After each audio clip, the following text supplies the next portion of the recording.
Saya tidak tahu siapa yang pilih tema ini. Rumahku adalah surga. Itu luar biasa. Nah, Tuhan berharap apa yang kita pelajari dari Roh Kudus sekarang ini, yang di rumah perhatikan ya, apa yang kita pelajari dari Roh Kudus sekarang ini tidak boleh hanya berhenti sampai kita. Ngerti maksudnya? Ngerti nggak maksudnya? Apa itu? Tidak boleh hanya berhenti sampai kita mengerti, tapi harus kita bagikan kepada banyak orang. Yang ini perkara serius. Begitu pula mengikuti di rumah. Kamu selalu perhatikan itu ya. Yang di rumah juga mengikuti ini serius. Apa yang kita dengar dari Roh Kudus hari ini harus kita sampaikan kepada sebanyak-banyaknya orang. Karena ini perkara surga neraka. Kalau rumah kita tidak jadi surga, maka rumah kita pasti terusan jadi neraka. Kalau rumah kita jadi neraka, maka anak-anak kita hidup di dalam neraka. Dan anak-anak yang hidup di dalam neraka, mereka akan keluar rumah dan membentuk komunitas. Maka komunitas jadi apa? Ayo jawab, maka komunitas jadi apa? Loh, jawab. Maka komunitas jadi apa? Oke, saya beri peraturan ya. Adik-adik jangan diam saja. Saya kalau mengajar, yang mendengar harus ikut interaktif. Ngerti? Jawab ya. Saya serius. Kalau saya tidak mau jawab, saya suruh keluar. Maaf. Saya hanya mau mengajar orang yang mau diajar.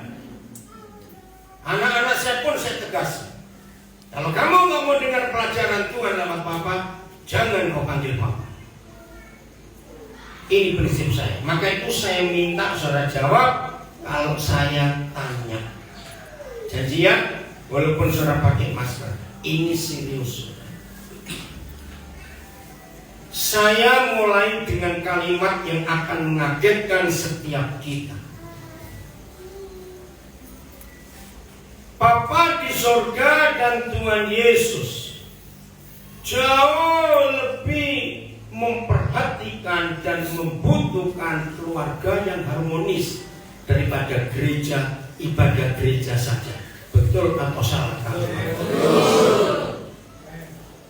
Setan kau dengar ya, setan kau dengar.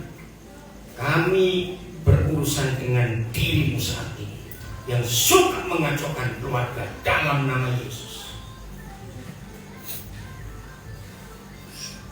Salah satu kehebatan COVID-19, salah satu.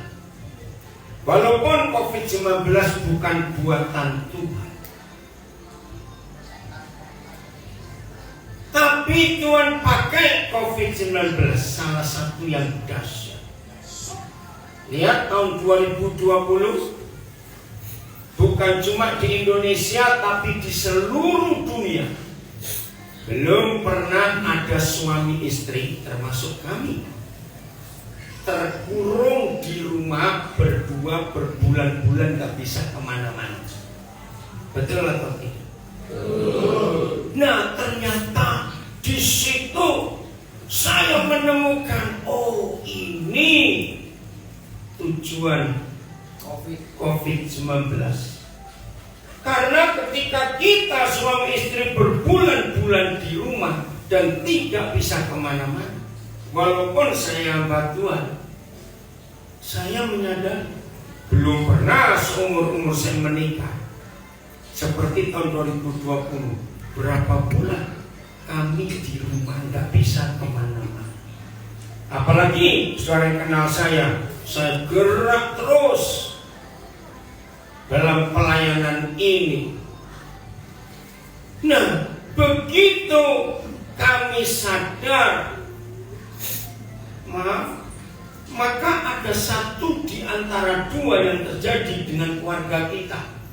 Ya, saya ulangi, maka ada satu di antara dua yang terjadi dalam keluarga kita. Satu, kita makin harmonis atau makin gak kenal. Betul atau salah? Nah, mari dengan jujur, maaf, kalau 2020 yang lalu ditemukan di antara kita ternyata makin tidak harmonis, hari ini dengan pelajaran Rumahku Surgaku, mari kita suami istri rendah hati, minta Tuhan pulihkan kami, pulihkan kami. Kenapa? Saudara, saya ulangi lagi, setan itu gak pernah terpengaruh, gak pernah kena impact atau dampak dengan KKR, seminar, kebaktian hari Minggu, doa puasa, doa pagi, doa malam, ya, FA, komsel dan sejenisnya. Setan gak pernah terpengaruh dengan semua aktivitas gereja ini. Tapi begitu ada keluarga harmonis, maka setan bekerja keras untuk menghancurkan keharmonisan itu. Adik-adik yang belum menikah, kau catatnya. Ini penting. Suatu hari nanti kalau kalian kenapa Pak Andreas matikan? Ya. Adik-adik yang mau menikah, perhatikan. Maaf, semua anak atau kita waktu kita jadi anak, aduh, hari apa itu ya, istri saya itu belum vaksin ketiga. Nah, kami mau ke Surabaya, dia lanjut ke Papua. Tadi apa? Selasa yang lalu, ini hari Jumat. Nah, waktu saya ngantar istri saya PCR, sebab Selasa kami ke Surabaya, nah Rebo dia pulang ke Papua. Nah, daripada antigen cuma 24 jam, maka PCR. Saya antar ke satu tempat di Jakarta, di Kuningan. Nah, tiba-tiba ketika istri saya dilayani, Roh Kudus bicara kepada orang yang melayani petugasnya, selamatkan dia, begini. Oh iya. Nah, akhirnya saya minta nomor teleponnya. Yang buat dia kaget, harusnya hari itu dia nggak tugas. Cuma ada teman perempuannya tiba-tiba ada masalah dan dia diminta gantikan. Maka itu Tuhan izinkan ketemu kami. Nah, itu saya sampaikan, sebetulnya kan malam ini kamu nggak tugas. Itu dia kaget, kok saya tahu. Nah, yang buat dia kaget, saudara, itu rahasia yang dia simpan, nggak ada orang tahu. Dia 6 bersaudara. Dia anak pertama. Tapi dari 6 bersaudara ini, maaf ya, kita nggak bahas masalah itu. Cuma ini hebatnya Roh Kudus, padahal dia Muslim. Ternyata 6 kakak beradik ini dari 4 ayah. Jadi ibunya menikah 4 kali. Dan itu membuat dia trauma dalam hidup. Nah, ketika selesai melayani istri saya minta nomor HP-nya. Malam itu saya kontak. Dia bingung. Nah, kemarin waktu saya balik ke Jakarta lagi, pas dia libur, kemarin seharian saya jalan dengan dia. Kalimat yang dia katakan, saya belum pernah merasakan jalan dengan ayah saya. Karena ayah kandungnya sejak dia kelas 3 SD sudah meninggalkan mereka dan gak tahu di mana sampai hari ini. Maka itu ibunya menikah lagi, dapat 2 anak, gak cocok cara, menikah lagi. Nah, dari situ saya lihat dunia ini pun sangat memerlukan surga di rumah. Maka itu kalau kita bicara agama, orang pasti menolak. Tapi kalau kita bicara keluarga harmonis, semua orang pasti rindu tahu. Loh, betul atau tidak? Betul. Karena itu kerinduan semua orang. Begitu adik-adik, nah ini yang saya katakan. Dia sudah punya pacar, tapi dia takut menikah. Saya langsung tembak dia. Dia manggil saya papa. Papa tahu kamu takut menikah karena 4 suami ibumu itu membuat kamu trauma jadi suami. Wih, waktu saya ngomong itu dia peluk saya. Pak, itu ketakutan saya. Ini calon saya sudah mendesak. Kapan melamar? Secara posisi dia makan. Saya bilang kepada dia, bulan Juni kalau papa balik, papa akan ketemu calon mertua, papa akan maju. Kami gak punya anak kandung, tapi kami anak-anak yang hebat. Nah, salah satu keuntungan kami, ya mungkin tidak semua orang punya pengalaman seperti kami. Kami suami istri ini punya pengalaman yang unik, melamar anak orang dari bermacam-macam suku. Keren itu, saudara. Di situ kami melihat, kekayaan budaya Indonesia ini. Ya, ada satu suku Dayak namanya Dayak Lundai. Itu melamar 3 hari 3 malam baru putus. Belum pernah saya ketemu ada suku adat. Satu suku di Halmahera Tengah, ya, tahu ya, Halmahera Maluku Utara. Saya tiba dengan speed dari Ternate itu hampir jam 11 malam karena pesawatnya delay. Begitu nyampe jam 11-an, ya saya mau mandi gitu. Terus diberitahu, Pak, besok melamarannya jam 3. Oh, saya pikir ada waktu istirahat. Terus anak saya nyenggol, jam 3 pagi, Pak.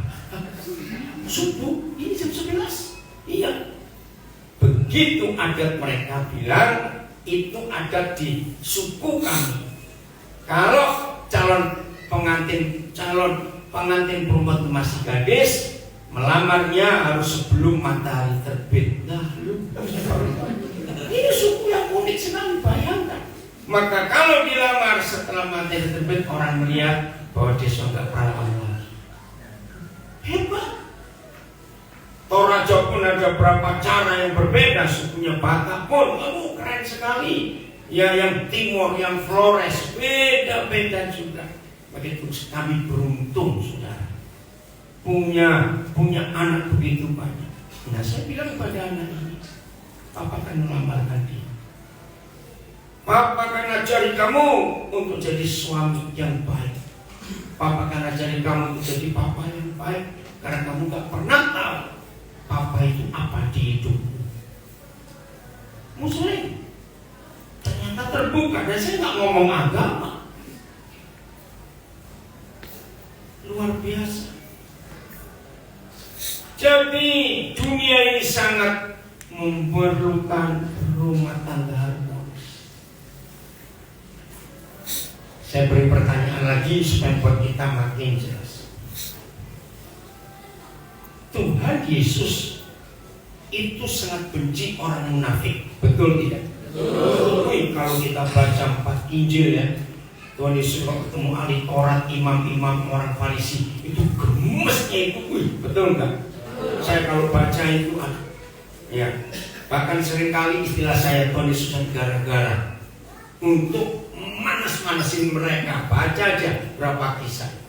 Tapi aneh, kepada orang berdosa dan para pemungut cukai, dia bagaimana? Ayo, dia bagaimana? Baik, malah bisa ngajak makan loh. Kepada orang Farisi nggak pernah dia ngajak makan. Nah, pertanyaan saya, kita itu bisa berlaku munafik waktu di rumah atau waktu di gereja? Maaf nih, jawabannya sebenarnya. Ya, jawab. Kita ini bisa berlaku munafik itu waktu di rumah atau di gereja? Tapi itu COVID itu membuat orang munafik, nggak bisa munafik. Di rumah semua ibadahnya, di depan HP lagi. Lu maaf, jujur ya, nggak usah apa itu ragu. Pernah nggak selama COVID kita ibadah bawa HP ke WC? Maaf loh. Bisa toh? Kita ibadah nggak perlu pakai baju baru, nggak pakai baju pun orang nggak lihat. Selama COVID.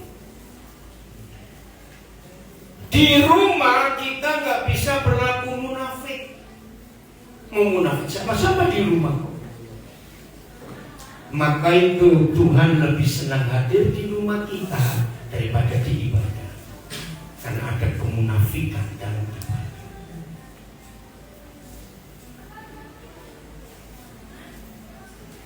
Tolong papa mama yang sampai hari ini masih punya masalah dengan anak-anak. Oh ya, sebelum saya lupa, saya kembali ke anak ini. Dan saya minta ini pun pertanyaan. Seandainya ada di antara kita, waktu kita masih kecil, kita sudah dewasa, sudah menikahnya, sudah punya anak. Ketika kita masih kecil, maaf, orang tua kita itu rajin bertengkar, walaupun Kristen. Maaf. Sebagai anak-anak kita suka nggak mereka rajin bertengkar? Jelas tidak. Tapi fakta ini yang saya temukan, maka itu ngeri. Ketika kita masih anak-anak, nggak suka lihat papa mama kita bertengkar.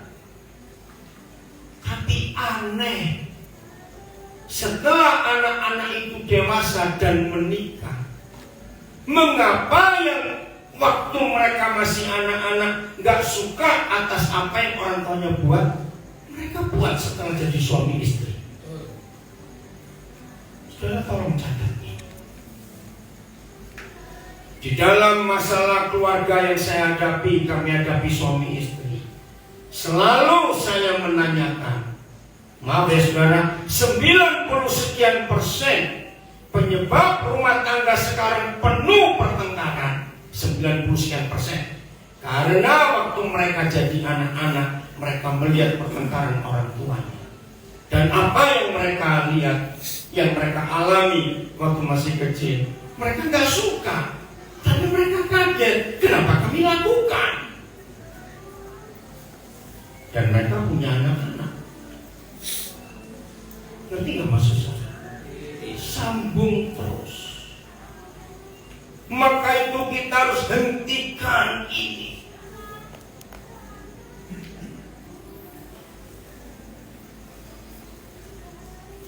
Saya bilang kepada anak ini, kamu gak usah takut. Apa yang dialami oleh ayahmu dan ibumu dan ayah-ayah tirimu, Papa akan bimbing kamu untuk kamu tidak melakukannya. Saya yakinkan dia semalam. Nah, ini yang Tuhan minta. Tolong dicatat dan disimpan. Ternyata membuat keluarga harmonis itu nggak susah. Menjadikan rumah tangga kita adalah surga itu nggak susah. Yakinkan diri saudara, kami suami istri sudah meyakinkan dan itu kami buat. Hanya perlu satu tindakan untuk suami istri menjadikan rumahnya adalah surganya. Simpan kalimat ini, mengampuni. Renungkan. Mengampuni. Kok nggak amin saudara? Jangan-jangan saudara sebenarnya tidak mengampuni karena saudara nggak amin. Serius.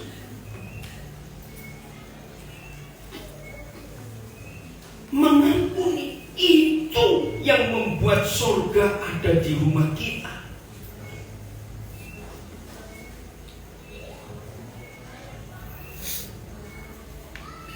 Ini kalau lihat wajah saudara sih jadi takut. Ada apa ini? Mendengar kata mengampuni kok jadi tegang semua. Hanya Tuhan Yesus satu-satunya pribadi yang pernah berkata berapa kali mengampuni? 70 kali 7 kali. Saya minta jujur orang-orang Lampung, pernah nggak hitung tepat jumlahnya itu berapa? Bukan miliar, triliun. Ada mbak kalkulator cukup nggak kalkulatornya? 70 kali 7 kali itu bukan lagi miliar, tetapi orang itu triliun. Mengapa hanya Tuhan Yesus? Nah itu yang harus kita lakukan untuk suami kita, untuk istri kita. Maka itu kalau saudara dan saya melakukan hukum pengampunan ini, rumahku adalah pasti surga. Kalau rumah kita surga kita, maka anak-anak kita hidup di mana? Surga. Apa yang terjadi kalau anak-anak kita hidup di surga? Maka mereka penuh damai, penuh sukacita, penuh ketenangan. Dan anak-anak yang seperti itu pasti super jenius. Dan kalau mereka keluar dari rumah, yang mereka bawa juga pasti surga. Dan kalau mereka keluar rumah membawa surga, anak-anak itu membentuk komunitas. Dan komunitas itu membentuk masyarakat. Dan masyarakat itu membentuk negara. Dan negara-negara itu membentuk dunia. Hebat sekali. Maka itu saya katakan dari awal tadi, Tuhan Yesus jauh lebih memerlukan keluarga daripada ibadah gereja. Hal berikut yang sangat indah selama pandemi. Sekolah itu tutup kan? Tutup. Justru itu paling banyak untuk anak-anak kumpul. Namanya anak-anak mana bisa dilarang social distancing? Betul nggak? Nggak bisa. Saudara, selama pandemi itu khotbah tentang keluarga paling banyak. Nah, saya berkata kepada papa mama, pandemi ini keluarga harus menggenapi Ulangan 6 ayat 7. Bahwa yang mengajar anak-anak untuk mengenal Tuhan bukan guru sekolah minggu, tapi papa mamanya. Sama kalau kita serahkan pengenalan kepada Tuhan untuk anak-anak kita pada guru sekolah minggu. Bayangkan cuma berapa jam. Anak-anak kecil nggak bisa loh dengar kita ngomong 30 menit sudah ribut. Betul tidak? Paling 10 menit nggak dapat apa. Itu pun seminggu sekali. Nggak bisa. Maka itu pandemi ini luar biasa dampaknya. Untuk ngecek, untuk mengetahui keadaan kita. Mari kita lihat berapa kebenaran ini tentang keluarga. Rumah ini penting, rumah kita itu penting. Markus 2 ayat 1. Markus 2 ayat 1. Perhatikan Markus 2 ayat 1. Ayo kita baca sama-sama. 1, 2, 3. Kemudian sesudah lewat beberapa hari, waktu Yesus datang lagi ke Kapernaum, tersiarlah kabar bahwa ia ada di rumah. Waduh, ini ayat yang paling suka. Tersiarlah kabar bahwa Yesus ada di rumah, bukan di bait suci. Bahkan kalau saudara sempat hitung selama Tuhan Yesus hidup, itu nggak lebih dari 5 jari di tangan salah satu tangan saya ini dia ada di bait suci dan sinagog. Nggak sampai. Lalu dia ada di mana? Ada di luar, di jalan, di tempat umum, betul nggak, di kolam. Nah, ini tersiarlah kabar bahwa Yesus ada di rumah. Nah, saya tanya, pertama saya baca ayat ini saya itu bingung. Di rumah. Karena begini logikanya, harusnya ditulis tersiarlah kabar bahwa Yesus ada di sebuah rumah. Ayo kita bongkar. Apa bedanya Yesus ada di rumah dan dia ada di sebuah rumah? Coba, ini bahasa Indonesia. Ya, kalau di rumah, nah, saya pikir salah terjemahan. Saya lihat salah satu bahasa yang saya tetap pakai adalah bahasa Jawa. Bahasa Inggris ada berapa versi. Berapa Indonesia sekarang ada banyak versi. Saudara klik aplikasi Sabda, itu ada. Ternyata semua terjemahan sama. Yesus ada di rumah. Nah, ini masalahnya. Siapa pernah tahu dia beli rumah, sewa rumah, kontrak rumah, pinjam rumah? Loh, ada nggak? Makanya bukan nggak ada di Alkitab. Nah, ini rumahnya siapa? Saya bertobat. Saya bilang, Papa, engkau luar biasa. Inilah jawaban. Satu-satunya agama di dunia, maafkan saya, satu-satunya agama di dunia yang Tuhannya tidak pernah minta kepada umatnya untuk dibuatkan rumah atau rumah-rumahan, hanya Kristen.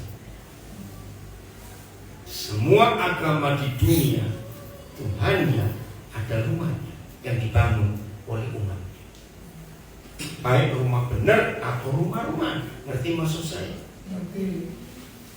Tapi hanya Tuhan Yesus yang tidak pernah minta. Bahkan di Yesaya 66 ayat 1, rumah macam apa yang kamu mau dirikan buat aku? Langit itu tahtaku, bumi itu tumpuan kaki. Berarti 1 Korintus 13, tidak tahukah kamu, bahwa tubuhmu adalah bait Tuhan, rumah Tuhan. Wih, ini yang terjadi. Yesus itu jauh lebih suka tinggal di rumah kita daripada di gedung gereja. Nah, sejak saat itu saya akan apa ya? Bukan protes, bilang kepada teman-teman saya pendeta. Karena banyak hamba Tuhan menganggap gedung gereja itu rumah Tuhan, sampai dikuduskan, disakralkan, nggak boleh bawa makanan, nggak boleh bawa minuman. Ada toh? Nah, tolong hamba Tuhan seperti itu rubah konsepnya. Gedung gereja bukan rumahnya Tuhan. Kita kejam dan sadis. Loh, kenapa? Nah, selesai ibadah kita pulang dan Tuhan Yesus ngapain di situ? Loh, betul tidak? Nunggu minggu ketemu kita lagi. Nah, Senin sampai Sabtu dia ngapain? Nongkrong sama siapa? Loh, maaf loh saudara, salah. Bahkan ada gereja mimbarnya harus lepas sepatu, maaf. Aduh, saya harus ngomong bagaimana? Tuhan kita adalah satu-satunya Tuhan yang gak pernah ngurusin fisik. Yes, right. Ya, betul. Nggak perlu ganti baju, nggak perlu gosok gigi. Kalau mau jumpa dia, nggak perlu. Kenapa? Itu ibadah itu perlu kemunafikan. Hanya pamer kepada orang. Maka itu dia lebih suka tinggal di hidup kita. Ini rumahnya. Jadi kalau suami itu rumah Tuhan, tubuh istrinya pun rumah Tuhan. Berarti kalau suami istri di rumah, maka rumah kita surga. Belum betul atau tidak? Kita lihat Matius 18 ayat 19. Nah, ini terjadinya kalau suami istri penuh pengampunan. Ya, Matius 18 ayat 19. Ayat itu sudah beribu kali kita dengar khotbahnya. Ayo baca sama-sama. 1, 2, 3. Dan lagi aku berkata kepadamu, jika 2 orang daripadamu di bumi ini meminta apapun juga, permintaan mereka itu akan dikabulkan oleh Bapakku yang di surga. Luar biasa. Saudara, buat saya nggak tahu buat saudara, tidak ada ayat lain di seluruh Alkitab yang isi janjinya sehebat ayat.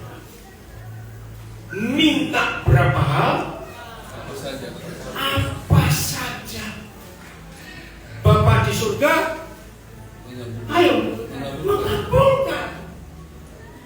logika saya nggak mungkin. Lu minta apa saja? Ayo, namanya manusia dikasih kesempatan itu, wih minta ya enggak itu pesawat 3, kereta api 4, gajah 5, mobil 100, waduh. Betul nggak? Namanya manusia. Tapi yang dimaksud apa saja itu hanya seputaran 2 orang yang sepakat. Wih, waktu dia tunjukkan itu, saya baru tahu 2 orang harus yang membuat kesepakatan.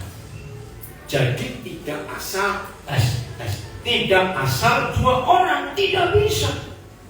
Nah, menurut Maleakhi pasal 2, 2 orang yang membuat kesepakatan itu adalah suami istri. Karena Maleakhi 2 ayat 14, satu-satunya peristiwa yang maha besar, yang maha kudus hadir menjadi saksi waktu kita menikah. Nah, kata menjadi saksi ini dipakai oleh hukum di negara manapun sampai hari ini. Coba jawab pertanyaan saya. Kalau ada 2 orang atau lebih membuat sebuah kesepakatan dalam bentuk perjanjian di depan hukum, yaitu notaris, harus ada apa? Saksi. Nggak ada saksi tidak sah. Satu-satunya peristiwa, perhatikan anak-anak muda, maka itu harus tahu itu.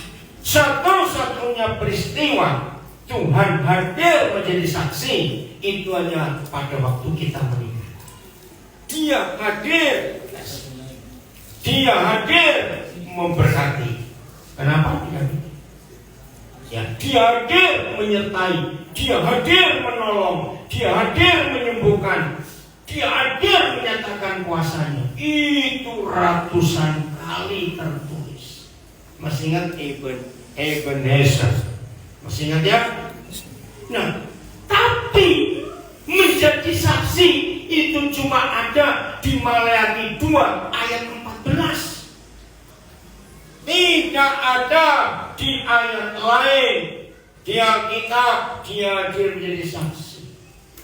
Maka itu 2 orang yang membuat kesepakatan, baru sah kesepakatannya kalau ada saksi. Wih, luar biasa. Nah, jadi siapa 2 orang yang sepakat di Matius 18 ayat 19? Suami istri.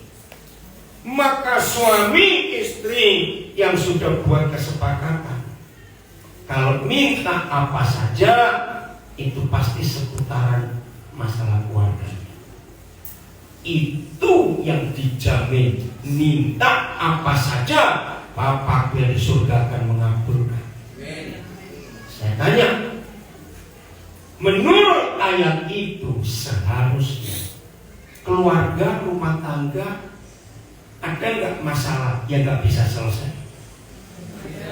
Nggak ada. Nah, sekarang kita balik.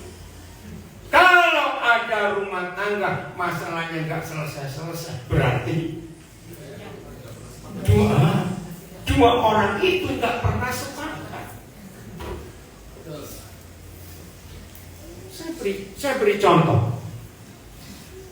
Nggak usah dendam terlalu besar, nggak usah marah terlalu besar. Jengkel, ngerti? Nah, anak-anak muda dengar, saya punya konsep ini. Saya nggak bosan-bosan mengatakan di mana-mana. Kalau anak-anak muda buka kupingmu ya, kalau perlu tarik, ayo buka kupingmu. Yang belum menikah, ayo semua pegang yang belum menikah, cepat. Yang sudah menikah, ya pegang cepat kamu yang belum menikah. Yang sudah menikah, jawab yang kenceng pertanyaan saya supaya yang belum menikah itu sadar. Bapak Ibu yang sudah menikah, dengar pertanyaan saya. Betul atau salah? Kalau ada 2 orang di dunia ini yang sering dan rajin menjengkelkan, itu pasti suami istri. Nah, yang belum nikah dengar baik-baik. Serius, walaupun saya hamba Tuhan, kami ngalami. Maka itu saya bisa mengajar. Hati-hati. Nah, saya tanya lagi. Nggak usah marah, nggak usah dendam. Wah, terlalu besar. Suami istri tolong jawab. Ketika kita sedang jengkel dengan pasangan kita, bisa doa bareng nggak? Kayak jawab. Dan ini masalahnya. Nggak usah marah, jengkel. Mungkin ada berkata, saya nggak pernah jengkel loh Pak sama goblok. Maaf, saya berkata, loh betul tidak? Nggak pernah jengkel. Saudara, kita sambil tertawa, tapi ini masalah. Iblis paling benci Matius 18 ayat 19. Kenapa? Karena kalau suami istri sepakat terus-terusan, setan kurang kerjaan. Oh, enggak, amin. Betul enggak? Kalau suami istri rajin sepakat, setan itu kurang kerjaan. Nah, sebelum mereka nganggur, nanti maksudnya terusan dong. Ngapain setan sebelum mereka nganggur? Nah, merusak kesepakatan kita berdua. Kembali lagi. Ayo jujur yang sudah menikah, yang belum menikah kau dengarnya kami akan jujur. Kita jengkel suami istri itu gara-gara perkara besar atau perkara kecil? Nah ini sudah coba kecil. Betul? Lu bener loh, sekarang saya ngaku. Bisa gara-gara kancing, gara-gara kambing. Lu betul nggak? Bukan perkara besar, bukan. Kenapa ibu? Ya semuanya, nggak cuma ya, semua kita. Yang pura-pura di rumah juga alas pura-pura. Saudara, ini loh masalahnya. Setan paling nggak suka suami istri sepakat. Karena di mana ada kesepakatan kita berdua, rumahku itu surgaku.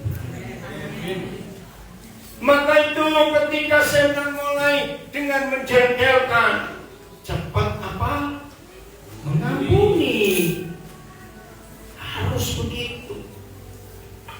Dengar saya mengucapkan dua kalimat. Wajar atau tidak kalau kita yang namanya manusia itu nggak mau disalahkan, tapi kurang ajarnya kita suka menyalahkan. Betul atau salah? Kurang ajar betul kita ini. Disalahkan nggak mau, tapi suka menyalahkan. Ini masalahnya. Dengar, saya beri tes lagi.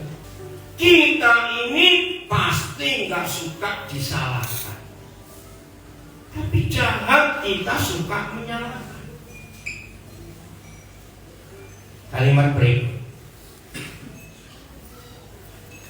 Disalahi dan menyalahi. Beda tidak? Beda. Yang sering kita lakukan yang mana? Nah, padahal kita juga sering menyalahi. Tapi kita nggak mau disalahi. Tolong ya suami istri, anak-anak dengar. Kalau ada anak-anak yang sudah pacaran sampai bulan ini, seumurmu itu sudah pacaran 18 kali misalnya, putus semuanya karena nggak cocok. Saya nasihati kamu. Dalam prinsip Alkitab, yang ayatnya nggak ada, cuma saya kumpulkan. Dalam prinsip Alkitab, kalau ada orang ngotot, nekat, mempeng, orang Jawa bilang, menggebu-gebu, mau menikah tanpa punya masalah, maka Alkitab berkata, menikahlah dengan banyak. Itu baru nggak ada masalah. Betul tidak ini? Maka itu selama kita menikah dengan namanya orang dan bukan orang-orangan, maka masalah akan terus terjadi. Maka itu Tuhan Yesus memberi hukum apa tadi? mengampuni. Berapa kali? 70 kali, 7 kali. Maka itu suami dan istri nggak boleh berkata, capek aku sudah ngampuni kamu. Coba kalau Tuhan Yesus capek ngampuni kita, jadi apa kita ini? Berarti maksud itu? Nah, ini yang penting. Berarti yang namanya manusia itu mungkin nggak bisa salah, nggak pernah buat salah. Jawab, mungkin tidak. Tidak. Nah, ini masalah berikut. Berikan saya pilihan dari dua kata ini. Maaf, ya, jangan tersinggung. Kalau ada orang sadar bahwa dia itu tidak mungkin tidak bersalah, namanya manusia. Saya beri fakta. Kemarin-kemarin kita pernah salah nggak? Jawab, kemarin-kemarin kita pernah salah nggak? Sampai tadi pagi, tadi siang, tadi sore kita pernah salah nggak? Salah, sering. Enak aja pernah. Loh, betul tidak? Yang bilang pernah itu sombong sekali. Kita ini sering salah, bukan cuma pernah. Loh, ya atau tidak? Siapa jawab? Oke, hari ini bisa salah tidak? Bisa. Walaupun pagi-pagi kita bangun, Tuhan tolong Tuhan, hari ini saya nggak mau bersalah. Wah, doanya sampai 2 jam, minta cuma salah jangan salah. Tuhan jawab? Loh, Tuhan jawab kita nggak akan salah sepanjang hari ini? Tidak. Nah, jadi kemarin-kemarin sering salah. Hari ini bisa salah. Besok-besok akan salah. Betul? Nah, orang seperti ini suka menyalahkan yang di sebelahnya. Ngerti sebelahnya? Siapa itu? Suami istri yang berpasangan. Ngerti? Nah, coba dengar. Orang seperti ini nggak suka menerima kalau pasangannya bersalah. Orang ini disebut bajingan atau biasa. Jangan milih yang nggak saya sebut. Ayo, bajingan atau biadab? Orang kayak begini. Biadab. Ayo jawab cepetan. Bukan biadab. Enak aja bajingan. Biadab. Betul? Jadi di kamus apa itu biadab? Bajingan tingkat tinggi. Serius lah, kita boleh sambil tertawa, tapi ini fakta dalam pernikahan. Kenapa satu-satunya Tuhan di seluruh dunia ini yang berkata sebab aku membenci perceraian? Itu cuma Tuhan kita, enggak ada Tuhan lain.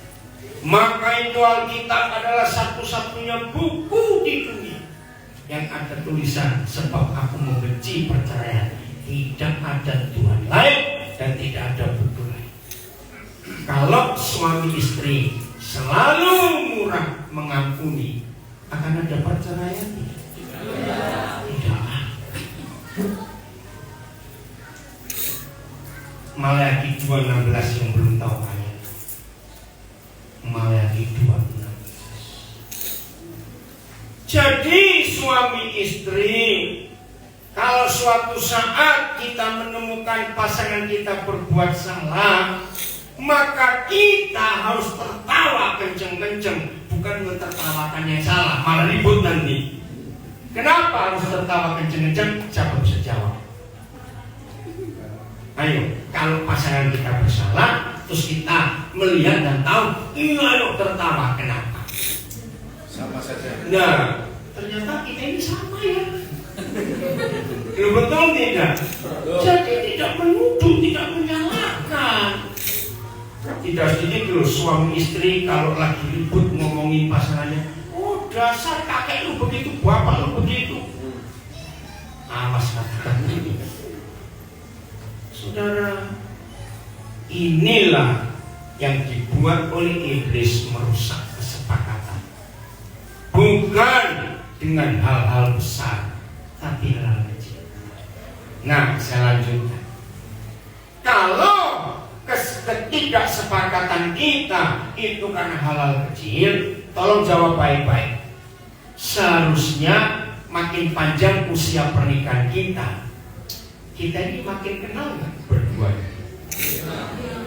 Jawab, betul? Kalau makin kenal, berarti volume pertengkaran salah paham itu kurang atau tambah? Kurang. Faktanya? Terus ngapain di rumah tiap hari berdua?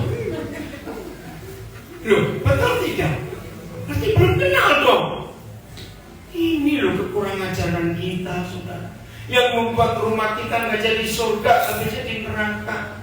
Harusnya makin tua usia kita, makin panjang usia pernikahan kita ini saling kenal. Ayo kita belajar menerima pasangan kita apa adanya, seperti dia menerima kita apa adanya. Amin. Kita lanjutkan. Ini yang sangat dahsyat, sangat indah. Maka itu kalau di keluarga kita penuh pengampunan, yakin rumahku adalah surgaku. Udah. Ampun itu melupakan, nggak ingat-ingat. Ada loh suami istri seperti wasit sepak bola, 2-1. Tunggu 2 sama ya. Begitu 2 sama, tunggu 3-2. Apa-apaan? Karena tidak saling mengampuni. Anak-anak, jadi kalau kamu sudah putus 18 kali, saya sarankan gak usah cari yang ke-19. Kalau tetap ngotot, carilah mayat gitu. Nah, saya sarankan coba balik ke yang ke-16 atau 17. Ya, jangan balik ke 15 umur dosa. Nah, kamu jangan balik ke nomor 1. Sudah punya anak, awas itu. Ngerti ilustrasi anak-anak muda dengan baik-baik. Gampang tuh hidup itu?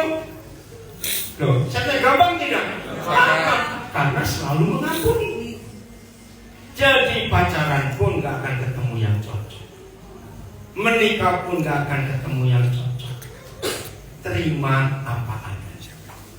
Jadi siap jaga kesepakatan? Betul? Tuhan tahu.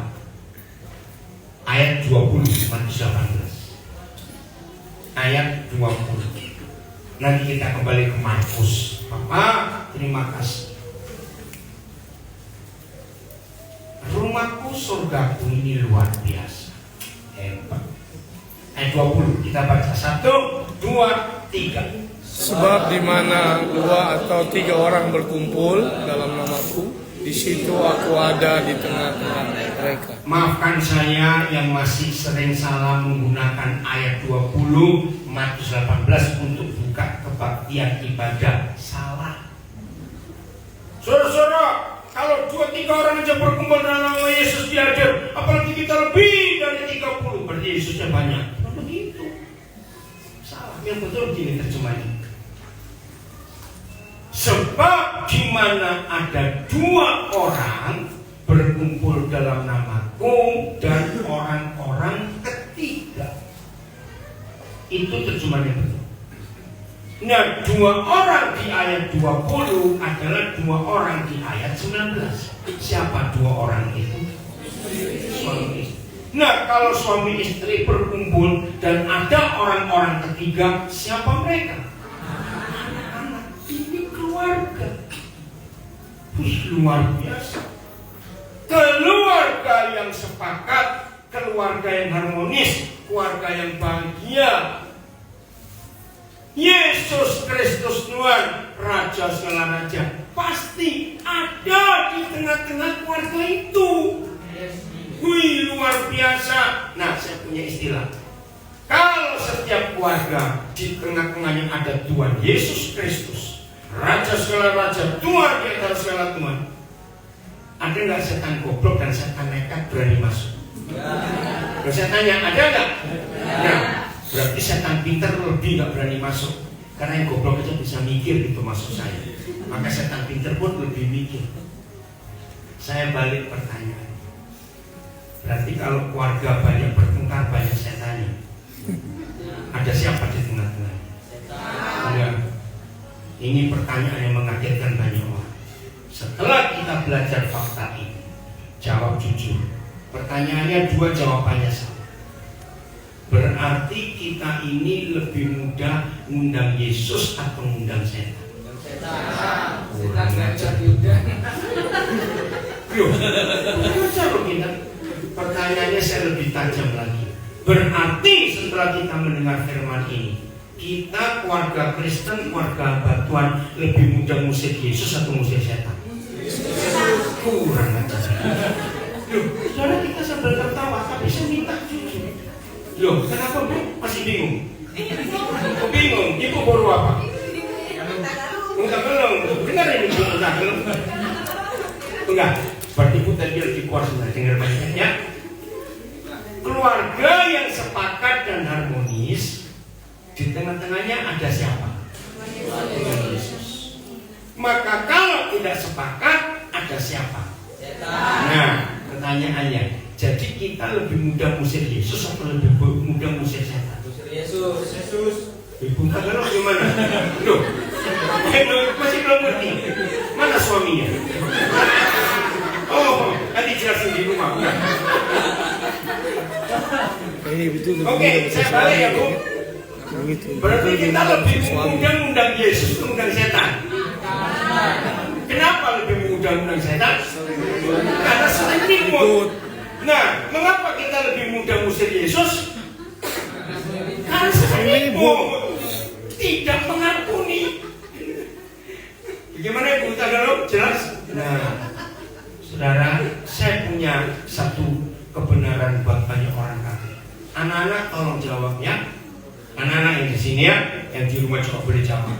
Begitu pula kita yang dulu pernah jadi anak-anak, kalau ini terjadi di keluarga orang tua kita, ternyata satu-satunya penyebab anak-anak nggak bisa respect, hormat, tidak bisa dengar orang tuanya, bukan karena bapaknya kurang galak, ibunya kurang ganas, bapaknya kumisnya nggak segagam telepon zaman dulu.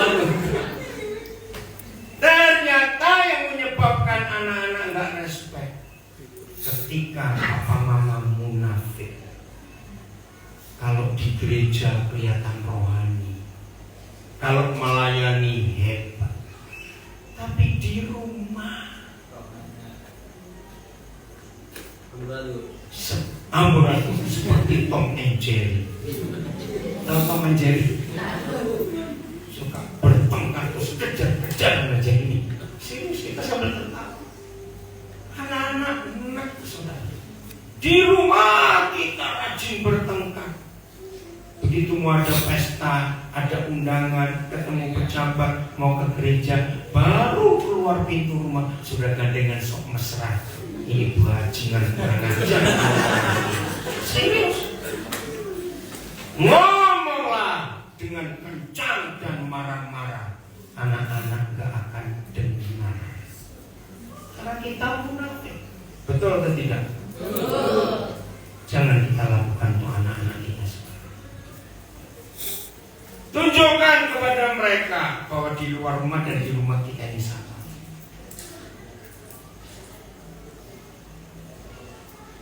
Jadi gampang menurut ayat ini, surgaku, rumahku surgaku, itu hanya kenapa? Enggak. Karena siapa yang ada di tengah-tengah keluarga kita? Kan cuma satu di antara dua, betul enggak? Siapa dan siapa? Tuhan Yesus dan saya. Cuma satu di antara dua. Maka itu saya dari tadi tanya, kalau begitu gampang atau tidak sih membuat rumah kita, surga kita dengan menjaga keharmonisan? Mudah atau tidak? Mudah. Hanya dengan satu cara, apa tadi? Ampuni. Sudahlah, nggak usah diskusi lagi. Ampuni. Kita juga sering salah kok, betul? Ngapain kita ini sampai nggak boleh salah? Biadab ingat. Markus 2 ayat 2. Apa yang terjadi kalau Yesus ada di rumahnya? Ayat 2 Markus 2.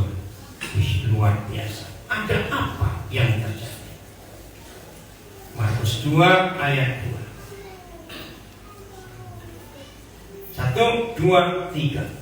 Maka datanglah orang-orang berkerumun sehingga tidak ada lagi tempat, bahkan di muka pintu pun tidak. Sementara ia memberitakan firman kepada mereka. Memberitakan firman. Jadi di mana ada Yesus, maka firman akan diberitakan. Ini perkara penting dalam hidup kita. Ada firman. Suami istri yang penuh pengampunan. Mungkin nggak kata-kata kotor, kata-kata maki, kata-kata kemarahan keluar? Cepat jawab. Tidak.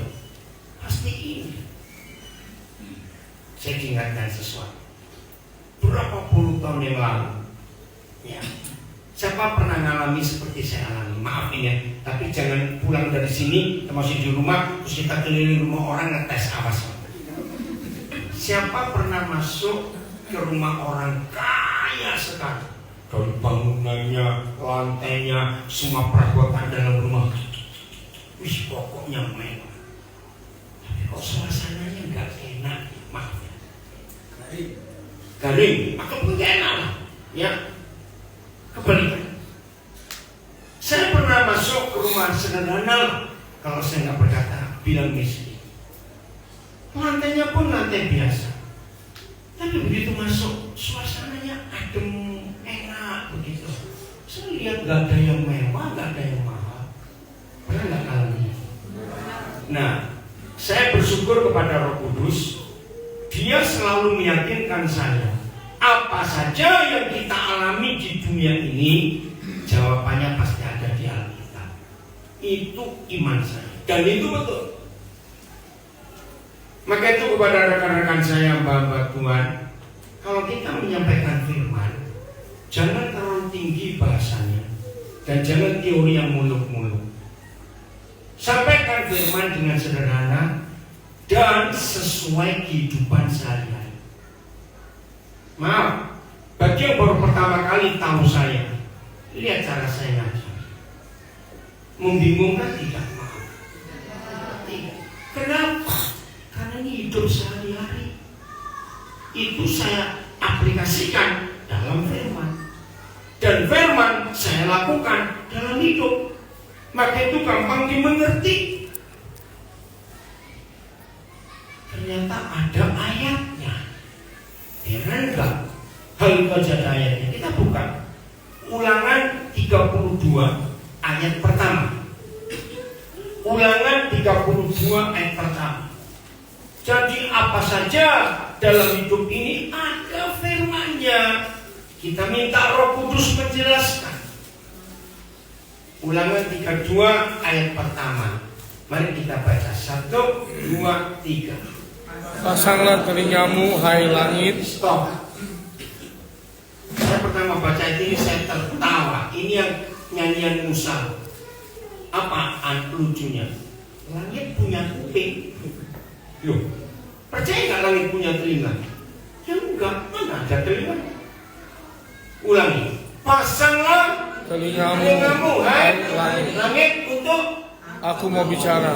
Aku mau bicara kepadamu. Wah, gimana bicara pada langit? Jangan seperti aku paham hujan untuk gimana? Oke, kalimat kedua. Dan baiklah bumi mendengarkan. Baiklah bumi ngapain? Mendengar perkataan mulutku. Loh, itu gimana bumi bisa dengar kita ngomong? Apa yang terjadi kalau langit pasang telinga, bumi mendengar perkataan Musa? Terjadi apa? Kalimat berikut. Mudah-mudahan perkataanku meningkat seperti hujan. Terus laksana pun. Terus laksana terus hujan ke atas tumbuh. hujan rena itu hujan yang halus sekali pada musim bunga. Itu hebatnya Tuhan. Rena itu bahasa Melayu. Tuhan kalau musim buah-buahan, musim bunga, pohon berbunga, hujannya renai, halus supaya nggak rusak. Hebat Tuhan. Terus haleluya. Saya tanya, setelah seperti embun menetes seperti hujan hujan renai, berarti suasana jadi apa? Sejuk, segar. Saya kaget. Kalau langit bisa mendengar perkataan manusia, bumi pun bisa mendengar. Ini jawabannya. Ternyata dinding rumah kita, plafon rumah kita, kursi, sofa, tempat tidur, lantai rumah kita itu menyerap perkataan penghuninya. Ngerti maksudnya?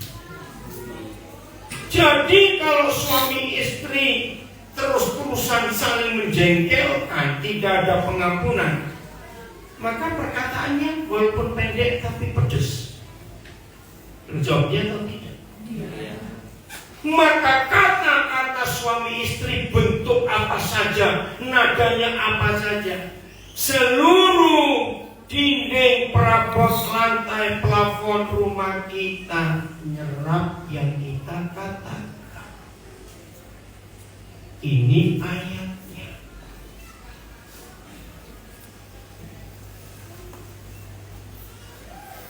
Tuhan mengajar saya untuk ngetes bagaimana keadaan rumah kita. Anak-anak kita pasti respect atau pernah dekat kepada beberapa teman baik kita. Bisa nggak itu terjadi? Ya toh? Nah, tolong teman baik kita yang dihormati, disegani, disayangi oleh anak-anak kita, suruh mereka nanyain anak-anak kita. Satu, tanyain, tante tanya. Buat kalian lebih suka papa di rumah atau nggak di rumah? Jangan tahu. Biasanya anak-anak yang respect dengan sahabat kita, mereka berani jawab jujur kan? Apa jawaban anak-anak kita? Minta sahabat kita sampaikan. Maaf. Kalau sampai anak-anak kita jawab, kami senang kalau papa nggak pulang.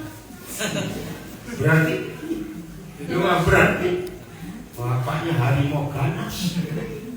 Ini hal kecil tapi ini dampaknya besar. Tanya lagi yang kedua, gimana sih suasana rumah papa mama?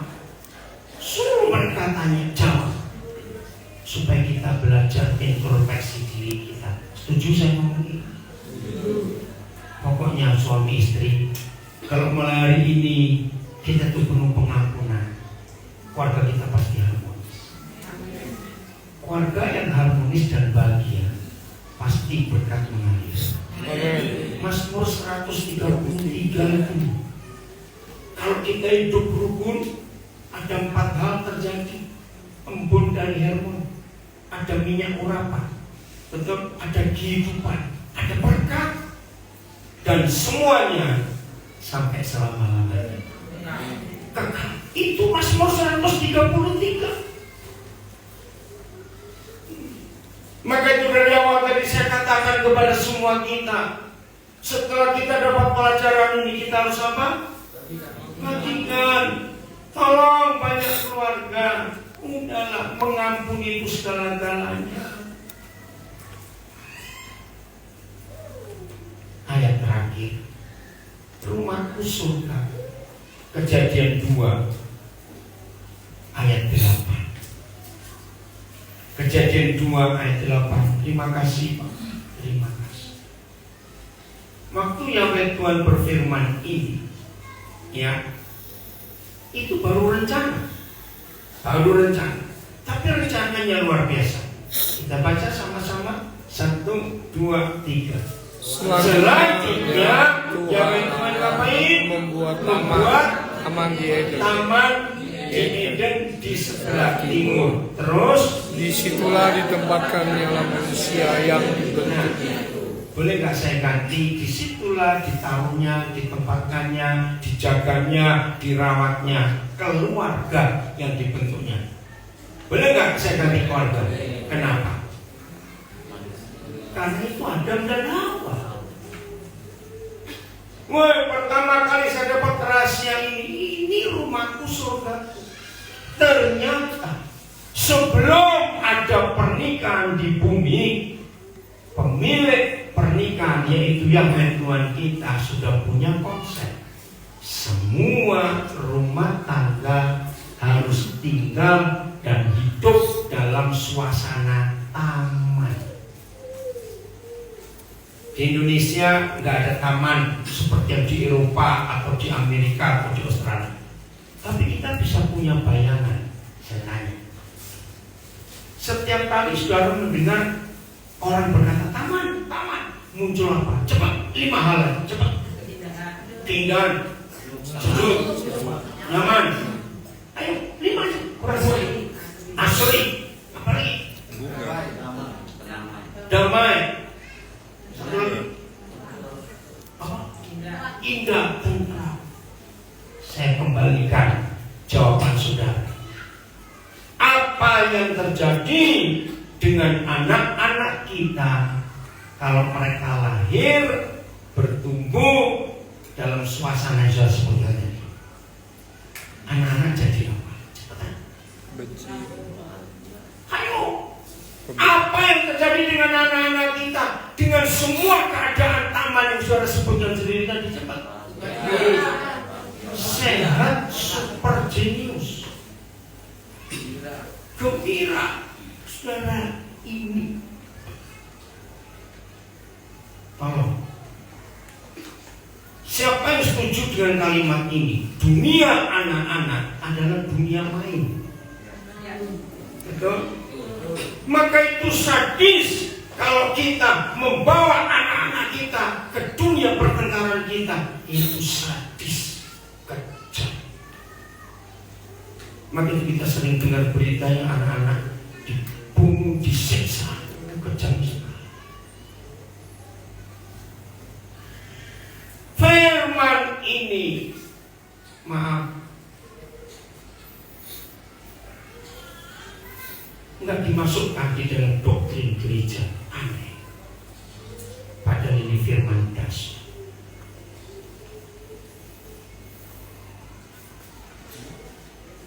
Siapa yang buat taman ini? Baca tadi, siapa yang buat taman ini?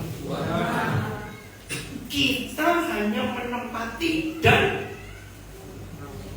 merawatnya, menjaganya. Nah, secara fakta, ngurus taman harus ada alat-alatnya enggak? Nah, saya temukan ini. Ternyata mengurus taman Eden alatnya cuma satu, mengampuni. Kok ada yang amin? Begitu pengampunan melimpah di keluarga kita, taman Eden tetap aman dan jadi taman Eden. Tapi begitu iblis mencuri alat pengampunan, maka taman Eden jadi taman Eden. Gampang dong dimengerti. Begitu suami istri tidak mau mengampuni, apa lawan katanya taman? Bukan lawannya. Kuburan. Hutan, kuburan. Ayo cepat. Tempat sampah. Tempat sampah, semak duri, tandus, padang gurun. Saudara dengarkan. Apa yang terjadi dengan anak-anak kita kalau mereka hidup di padang tandus, semak belukar, semak duri, jangan cepat. Sengsara, lebih baik mati. Ini. Maka itu saya bilang tadi, setelah kita dengar pelajaran ini, bagikan kepada kami. Pulang dari sini, kalau kita jujur rendah hati, ubahkan padang gurun kita jadi taman Eden. Hanya dengan nggak usah ingat-ingat yang dulu. Ada yang bisa bahasa Mandarin di sini?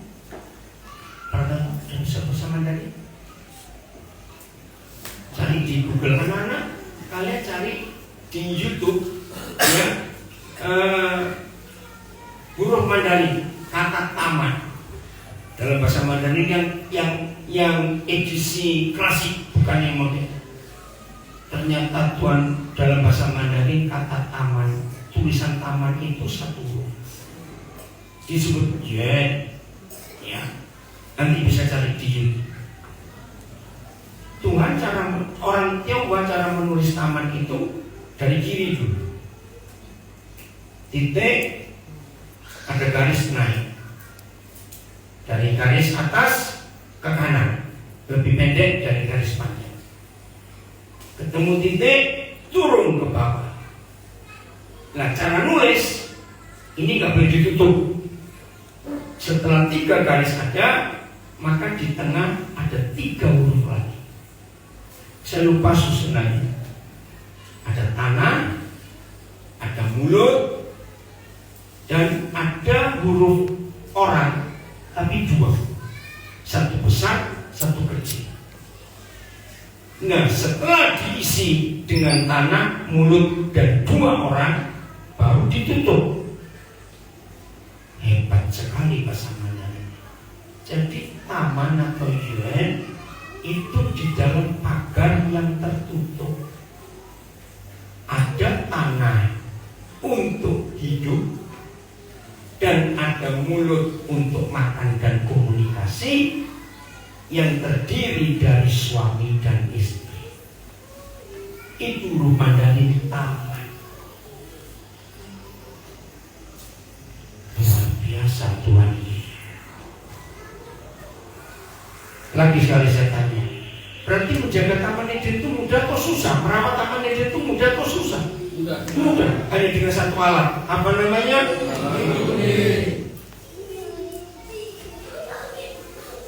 Pak Michael, mana kita? Ayo kita berdoa dengan